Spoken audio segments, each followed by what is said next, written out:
حدیث مبارک ایمان کی 70 سے زیادہ شاخیں، افضلھا، ایمان کی شاخوں میں جو سب سے افضل ہے وہ لا الہ الا اللہ ہے۔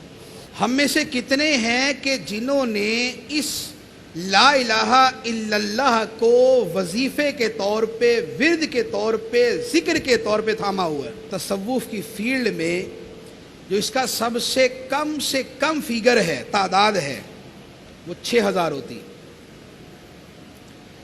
اتنا پڑھا جاتا ہے تو یہ ذکر اندر اترتا ہے، یہ دل کو کھولتا ہے۔ جو کشف کا ہے، جو انکشاف ہے، جو فراست مومن ہے، تو وہ اس کے پڑھنے سے، اس کے تکرار سے اور اس کی مواظبت سے وہ حاصل ہوتی۔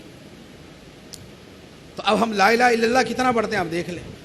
دوسری شاخ فرمایا ادناہا، جو سب سے نیچے والی شاخ ہے، اماطۃ الاذی عن الطریق۔ راستے میں کوئی پتھر ہے، کوئی روڑا ہے، کوئی چپل ہے، کوئی ایسی شے ہے جو آنے جانے والے کو ٹھوکر لگ جائے گی، کوئی تکلیف ہوگی تو اس کو ہٹا دیا جائے۔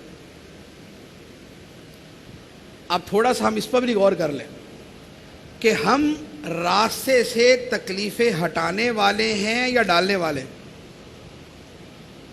ہم موٹر سائیکل وہاں کھڑی کرتے ہیں جہاں ہر آنے جانے والے کو تکلیف، ہم چیز وہاں رکھتے ہیں جہاں ہر بندے کو پریشانی ہو، ہم اس کارنر پہ جا کے کوئی شے کھڑی کرتے ہیں کہ جہاں سے ہر گزرنے والا آزمائش میں آ جائے۔ تو راستوں سے تکلیف دہ شے کو ہٹانا ہے، وہاں پر ڈالنا نہیں۔ تو ہم دیکھ لیں کہ ایمان کی یہ شاخ جو ہے یہ ہمارے ہاتھ میں کتنی ہے۔ تیسری بات فرمائی والحیاء شعبۃ من الایمان، اور حیا ایمان کا مرکزی شعبہ ہے۔ آج کے زمانے میں پوری دنیا میں اگر سب سے زیادہ کوئی شے برباد ہوئی ہے تو شرم و حیا ہے۔ خیانت سب سے زیادہ نہیں ہوئی، امانت سب سے زیادہ دنیا سے ختم نہیں ہوئی۔ دنیا میں بڑے بڑے امانت دار لوگ ہیں، کاروبار میں بڑے دیانت دار ہوتے ہیں، امانت کے ساتھ کام کرتے ہیں، لیکن شرق سے لے کر غرب تک اگر آپ دیکھیں گے تو سب سے زیادہ جو حملہ ہے وہ شرم و حیا پہ۔ موبائل، انٹرنیٹ، ٹی وی، بازار، سینما، فلمیں، ڈرامے، ماحول، یہ سب چیزیں مل کر جسے تباہ کر رہی ہیں وہ شرم و حیا۔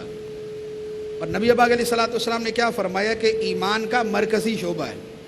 مرکزی سے مراد یہ ہے کہ یہ ہے تو باقی ایمان بھی ٹھیک ہے، اور اس میں خامی آئی تو باقی شاخیں بھی مرجھانا شروع ہو جائیں گی۔ اسی لیے فرمایا کہ جب تجھ سے شرم و حیا ختم ہو جائے تو پھر جو چاہے کر۔